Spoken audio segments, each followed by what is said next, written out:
I think the last presentation for the day will be from the Center for Development and Enterprise.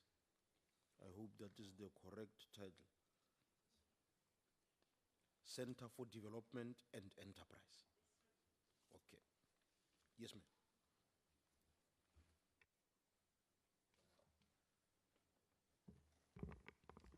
You are alone. Okay. Are you alone? Yes, sir. Okay. Yeah.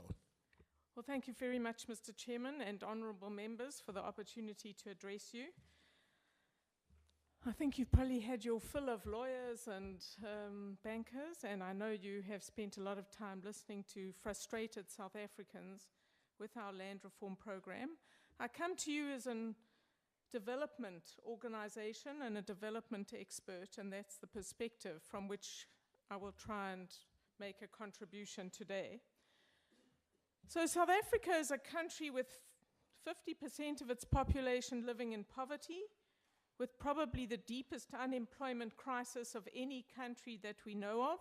Some 860 people join the queues of unemployed every single day.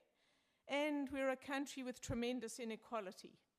And this is the backdrop to the hearings you have and what you are trying to do. I'm going to make 4 big points. The first concerns the Centre for Development and Enterprise, which I lead, and our commitment to land reform. In our view, South Africa must deal with the historical injustices around land, and we need to do this in a way that improves the lives of rural people who have been so badly served for so long. As an organization, we are energetically engaging with the private sector to understand and enhance their contribution to land reform in this country. And we are certainly willing and eager to help South Africa succeed in this difficult area. It's easy to attack the government for its lack of success, and they should certainly be held accountable in this area. But I think it's also important to appreciate what a difficult task of coordination, competing rights, technical expertise, and many other dimensions are involved in land reform in any country. Now, in 2005, 13 years ago, we started doing work on land reform in South Africa. And for the next 4 years, we devoted ourselves almost entirely to understanding what was happening in the country, what was preventing success, the nature of government policy and capacity, and how the private sector could play a greater role in helping the country to deliver on land reform. This process culminated in 2008 with a major set of recommendations delivered on behalf of business leaders to the President and the Big Business Working Group, to the head of the policy in the presidency, and with his help to the key directors general throughout the government. Unfortunately, the recommendations we made, which were a stretch for the private sector at the time, were not implemented by the new government that came in 2009. The second point I want to make is that South Africa's failure to implement a successful land reform program has nothing at all to do with the Constitution. Land reform is struggling in South Africa for a number of reasons. Some land was transferred through the redistribution program, but that is mainly ground to a halt now. Some land has been bought by black South Africans through the market. It's hard to know the scale of this, but that has been increasing.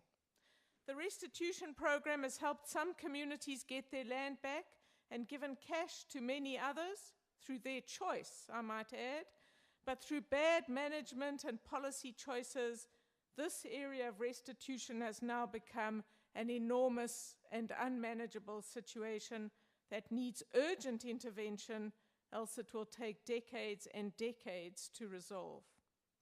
The important issue of tenure reform has essentially failed to make any real progress. By far the largest contribution to these challenges that we face have been the long delays, the inefficiencies created by lack of capacity, sometimes lack of commitment to the task at hand, and unfortunately, increasingly growing corruption within the bureaucracy. It's an uncomfortable reality that state capacity is exceptionally weak with respect to all the skills and competence required with respect to land reform. From buying land successfully and not at inflated prices, to providing support to new farmers, to choosing private sector consultants who are not themselves crooks. The lack of support for new farmers means that at least half of the current land reform beneficiaries have not been made better off after receiving land. And all these problems are compounded by the collapse and dysfunction of many local governments across South Africa. In all of this, we would argue it is not the Constitution that is holding back the progress of land reform. Former Justice Albie Sachs has put forward his firm view that the Constitution does not prevent accelerated land redistribution. Far from being a barrier to radical land redistribution, the Constitution in fact requires and facilitates extensive and progressive programs of land reform. It provides for constitutional and judicial control to ensure equitable access and prevent abuse. The third point I want to make. In South Africa today, successful land reform cannot be achieved without the participation of existing commercial farmers. Because of our history, like it or not, the most potent source of capacity, of know-how, and ability to get things done in rural South Africa resides in commercial agriculture. And a range of private sector participants, from large and medium-sized farmers to big farming companies and some specially created private sector organizations devoted to land reform, have over the past 10 to 15 years made a contribution and developed expertise in identifying and then working with new black farmers to access land, to get established, and start to succeed in different sectors of the agricultural economy. So they're already involved in land reform, and many, obviously not all, but very many are willing to donate land and be part of ensuring the success of new or newly commercial farmers. Undermining property rights through an amendment to the Constitution will put an immediate halt to this important and positive dynamic. So if we want successful land reform where beneficiaries are better off afterwards, and if we want rapid and steady expansion of black participation as owners, as managers, as producers in commercial agriculture, it is absolutely vital not to destabilize these commercial farmers and their organizations through a mass program of expropriation. My fourth point, sir. Land reform needs to be seen in a broader context. Land reform can be an important part of, but should not be confused with a rural development strategy for South Africa today. This country has never had a properly conceived rural development strategy. We've done terrible things to rural people at different times and consistently in our history until 1994, but we have never thought seriously about what is the role of rural South Africa in the 21st century. The second point about context is that we are an urbanizing society. We are already around 70% urbanized. And most South Africans, from all the evidence we have, most South Africans do not want to farm, but they do need a secure place to stay. These are different things. So in our view, we have to turn much more attention in this society to how we manage our cities to dramatically expand opportunities for poorer people and those migrating into the cities so that we create places of hope for everybody. Urban land reform is a key part of urban management. There's much to be done here. And the society and government should spend much more time thinking about this, how to provide secure tenure, access to housing without expanding the apartheid city with all its disadvantages. And again here, the role of the private sector is absolutely critical as a partner with the public sector in order to help fund and develop housing and urban development. So let me conclude, Mr. Chairman.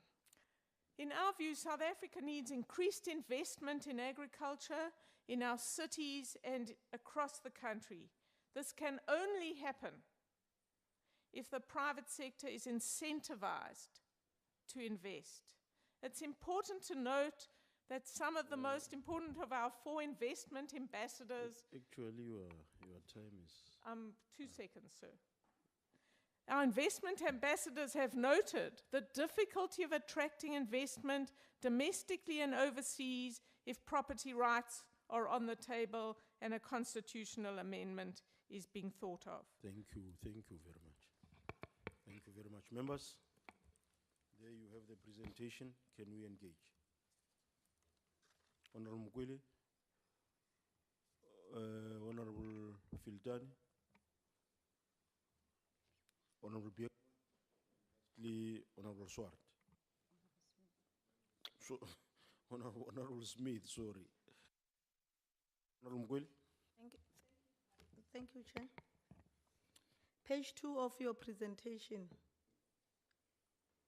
you said the President has subsequently reiterated that land reform would unfold within a clear legal framework and would not affect economic growth. So I want to check with you. If he said so, what will then, if we amend the Constitution to allow expropriation of land without compensation, affect economic growth? Because the reason why I'm saying this is because land is not needed only for economy. And then in your page 3 again, bulletin number 2, recipients of land that is expropriated without compensation may not be able to benefit from the value of the land that they receive.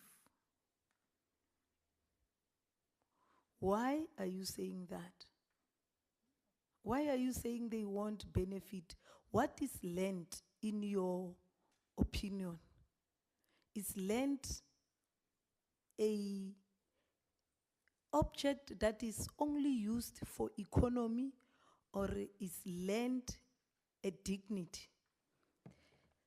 Another issue, you said you engage with private companies or private institutions.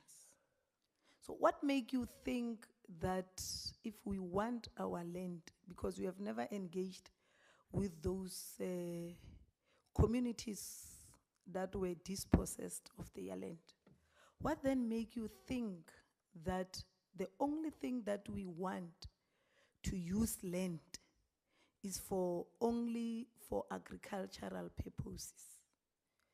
And there is I'm trying to be on time so that I cannot be held.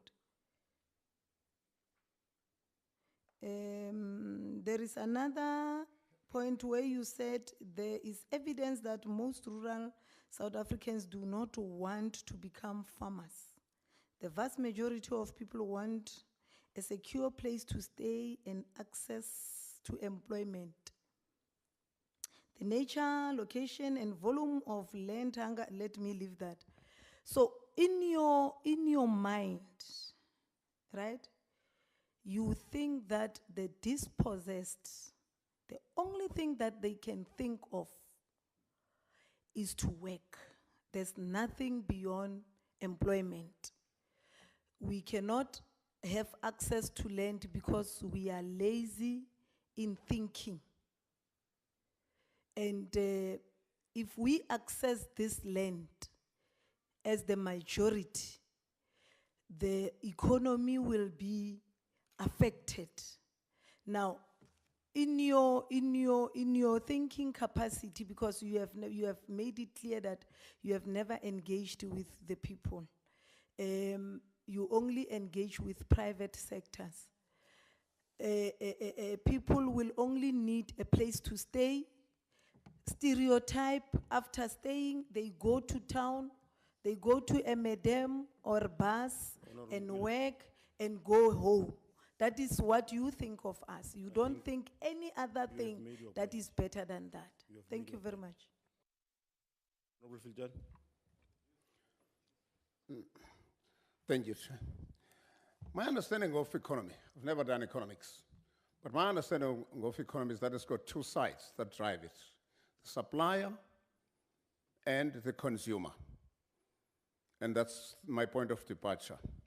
Now, talking about incentivizing, with the private sector, I immediately thought of the wonderful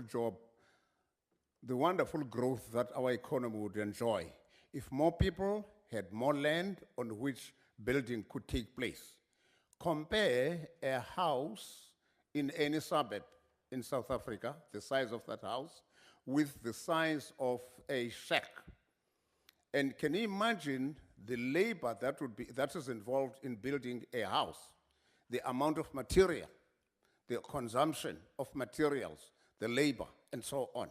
But because millions of people have got no land, they single-handedly build a shack and needing probably just 2-3 pieces of material, the zinc and the wood and nails, that's all. Now, whereas if more people had more land, they could build bigger houses. Now, I want you to respond to that. Currently, the construction industry contributes close to 4% to the GDP, against agriculture, which contributes just a little over 2%. And you're pushing us towards the narrow side to say that we must respect agriculture, which takes me to my second point. Now, you're probably aware that the amount of food that is produced in South Africa is mainly done by a tiny percentage of commercial farmers, for that matter. 2-3 years ago, this was reported to be no more than 3% of commercial farmers that produce over 90% of the food we eat in South Africa. Position may have changed, but I don't think this has changed a lot. Now, you are confining this large issue to tiny agriculture. And this reminds me, in closing, Chair, of the painful experience I had when I was in Canada towards the end of September, when I told that when people moved in there and found the First Nation already occupying Canada, those people from Europe came and wanted to offer themselves, were offering themselves as fathers. They would say to people, I'll be your father, I'll look after you. And now you are saying that South Africans who are landless, instead of amending the constitution so that they can have the freedom, unfettered access to land, they should cow under these fathers for life, these commercial farmers who do not have a record of supplying excess food to starving South Africans. And this is the direction you're pushing us. Am I right or wrong? The answer is in your hand. Honorable Bugman. Thank you, Chair. I just want to ask a question, not making a speech. A lot of the focus in these hearings was on rural land and agricultural land, but the biggest challenge the next 10 years for the country is urbanization. There's going to be a lot of more people moving to the cities due to the pull and push factors. Now, my question is, what mechanisms can be used to ensure that we make more land available on a much more quicker basis? There's been some proposals for unused land, unproductive land, buildings that's not been used, owners that's left the country. Those three indicators, can we use that, and what do you propose dealing with that? Thank you. Honorable Smith. Thanks, Chair. Just 3 points. Ms. Bernstein, thank you very much for your presentation. At some point you indicated that, and I agree with you, that the current farming community are the best place to transfer skills, and therefore we must not mess with them in one way. Are you suggesting that we then are going to be held ransom, that we must be nice to them? Because if we mess with them, they will sabotage us. Is that what you're suggesting? Secondly, you somewhere in your paper say that the restitution redistribution process is in a shambles because of a whole host of things, and we agreed, all of us agreed, and it's going to take a very long time. So if we don't do something different,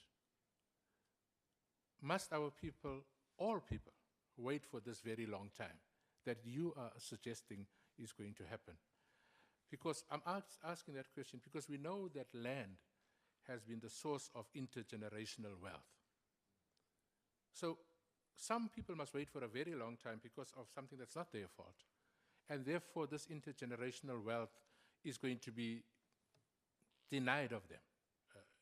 Please comment on that one.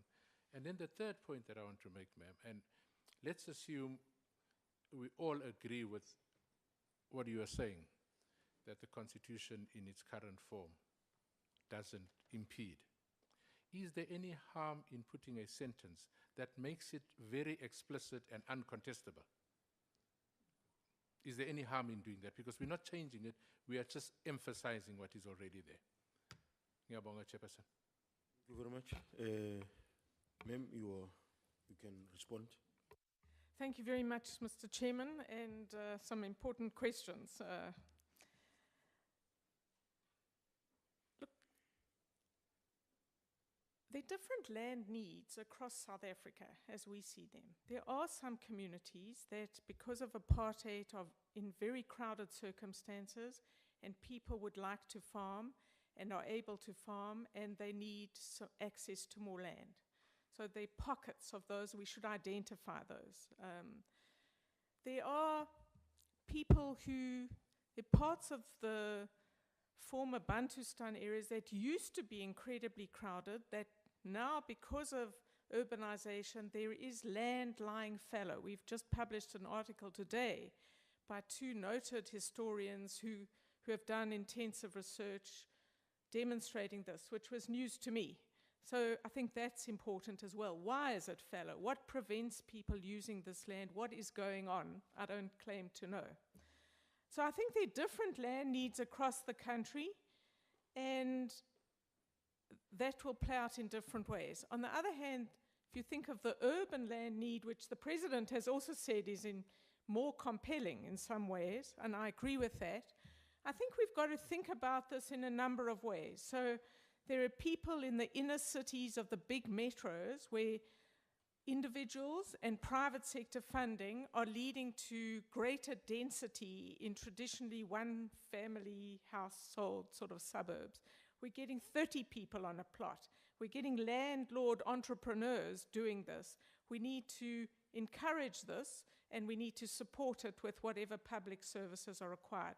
So I can see a way of densifying the cities, which might be rental, it might be ownership, but it's not land in the traditional sense. For a long time, we've said we should release more land as well located as possible around in urban areas, which is not being utilized, whether it's owned by the state, and the kind of thing that the Mayor of Johannesburg is starting to explore. We would support that kind of thing. So that you can, in the urban areas, you can start thinking less about land and more about people's need for a secure place to stay and access to work, and how we combat apartheid cities. I know time is limited, so let me pull out the big theme. The way we understand property rights is not that the commercial farmers should hold South Africa to ransom. That's not what we're saying at all.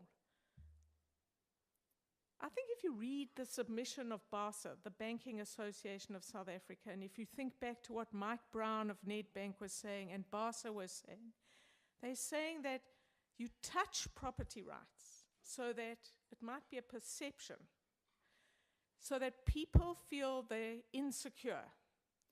They will stop investing. So one of the senior investment ambassadors said to me, I've walked the streets of London, and every time I was asked about land. We haven't even started to do anything. Your committee's reviewing it. Investors are nervous. So the issue isn't that commercial farmers should hold South Africa to ransom. To my mind, the issue is South Africa has to, as fast as we can, without chaos, move towards a very different, build on the progress we have made. We have made some in 24 years. But build on that progress to ensure that those people who want to farm are getting opportunities to farm, whether it's through going to agricultural college or access to land in one way or another. I'm very impressed by what the sugar industry has done. They put enormous resources into this until government policy changed. They set up a special institution to help identify those people who wanted to farm. People could come. They could go through various workshops, and then they were helped to identify land, and then the local farming community would help them as they started off and they were part of the farming community, and a lot of them have succeeded, large numbers, 20,000. So I think you've got to think about this in terms of the realities of agriculture and the realities of urbanization, and then understand that if you touch the Constitution, even to restate what's already there and make it stronger, well, firstly, I don't think you'd get it through Parliament, but that's another matter. But you make everybody, investors who have to risk other people's money, get very nervous. Why should I do this? If you do it once, maybe next year you'll do it again and more seriously. So to my mind, what we're saying is you touch property rights in one sector of the economy, and it's not clear because property can be defined much more broadly, it is at the moment, than just agricultural land. It will affect urban investment in the cities, which we desperately need, and it will affect rural investment. And it will set up a chain reaction of nervousness at a time when South Africa is desperate for increased investment. And property rights is fundamental to the kind of economy that we have. So I can't deal with all the issues, but I am saying that the whole purpose of the government's redistribution policy is to redistribute land for people who want to be farmers. So I'm trying to answer your question, if you're interested. The whole purpose is to try and redistribute land, which is different from restitution, which is about redress. And to my mind, if people want to take money, it was a very bad decision to say you can't anymore, because they're the better judges of what's best for them than I am. I do understand land is a lot more than economics, and for many families who lost their land, were pushed off their land, were treated abominably, I'm try and understand the emotions that this must give rise to. But I think for me, we're no longer in the 19th or the 20th century. Land, I understand that, I hear you. But if you're looking at the whole country and how we move forward, and how we're going to create jobs for millions and millions of people, and how we deal with this wound, I think you have to think, we all, South Africans have to think hard about, we are 70% urbanized. The land is about 10% of the value of a commercial farm. So, if a young person came to me today and said, what should I do with the rest of my life? I'm sure most of you wouldn't say, gee, you need a piece of land somewhere in rural South Africa and that will set you up for the rest of your career. So what I'm trying to say, I'm not being facetious, I'm trying to say we live in a different world today which, You address the chair. Sure, Yeah, just address the chair. keep going. Oh, okay. 2 minutes to wrap up. Don't try to address individual Okay. members, please. Well, I was trying to do that, Mr. Chairman, but I think there are a number of questions that have come out. I am saying property rights will affect the entire economy if we undermine them in any way at all, not just agriculture. Secondly, I'm saying South Africa must deal with the wound. We must deal with redress. But if you do this on a mass expropriation basis, I think you will create chaos. What the Constitution does is it allows for individual judicial and legal supervision of land redress and the circumstances that people's history and they face, and that's the best way to prevent chaos. We also need to be very clear as to how many people want to farm, and would they prefer urban land and security or rural land, and I think we need to know more than we do. So I'll end there. Thank you. Thank you very much. That was very helpful. Thank you for your contributions and thank you for making time to Parliament. Thanks for the opportunity.